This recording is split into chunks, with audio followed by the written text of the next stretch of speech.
I'm Max. I'm an apprentice equipment technician. We mainly work with the more qualified actual technicians and engineers and learn from them about fixing things, general engineering, as well as the process on site. So I went to college and I did my A-levels, and then COVID struck, so I worked for a year and tried to find an apprenticeship in engineering, and then this was recommended to me by a friend, so I thought I'd check it out and applied, and here I am.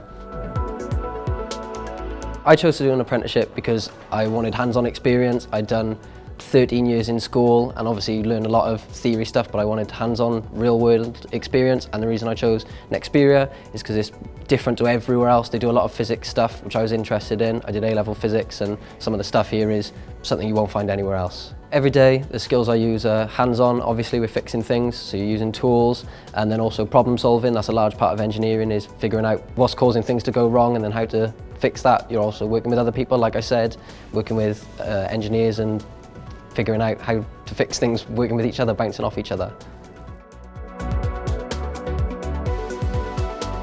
I enjoyed the physics side of things, that's why I applied to work here, so lots of the physics stuff interests me. I like working hands-on and I like problem solving as well. I'd say to young people that are looking to work in engineering that it's a great field to work in. There's lots of promise for the future, especially with semiconductors here at Nexperia.